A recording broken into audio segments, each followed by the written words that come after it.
अक्षय शेठ नमस्कार. नमस्कार. काय परिस्थिती आहे? फ्लावरची आवक काय म्हणते आज? फ्लावरची आवक जेमतेम आहे, परंतु हलक्या मालाची आवक जास्त आहे आज.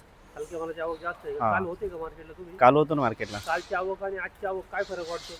कालच्या आवकेपेक्षा थोडीशी आवक आज कमी आहे. कमी आहे का? हा. माल हलके आहेत म्हणता का? हलके माल 70-80% माल हलके आहेत, 20% मालच चांगले आहेत मार्केटमध्ये. काय बाजार काय निघाले बरं आज? बाजार निघालाय 40 रुपयापर्यंत पासून 70-80-90 रुपयापर्यंत निघालाय. क्वचित एखादा अर्ध वाकल 100-110 झालेले. क्वचित 100-110 आहे. हा. बाकी मग 40-50 पासून 70-80 हलके माल सगळे 40-50 60-70 पर्यंतच निघाले. मीडियम रेंजचे माल काय निघाले? 80-90 रुपये निघालेत ना मीडियम रेंज. Medium range. हा. जे 100-110 ला माल आहेत ते साईज काय आहे त्या मालाची? साईज धवल जे माल आहेत ते बारीक साईज मीडियम साईज आहे, एकदम कटिंग वगैरे मस्त साईज. ओके. माल सगळे हायब्रिड माल असतील ना, मोठे माल? हो सगळे हायब्रिडच आहे, सगळे केस बुरशी वगैरे आलेले माल आहेत, हलके माल जास्त आहेत मार्केटमध्ये. ते बुरशी येण्याचं काही व्हरायटीचा दोष का वातावरण? वातावरणाचा दोष बाकी नाही. ओके. आवक घटलेली आहे काल. हा, आवक घटलेली. हलके माल जास्त आहे त्याच्यामुळे बाजार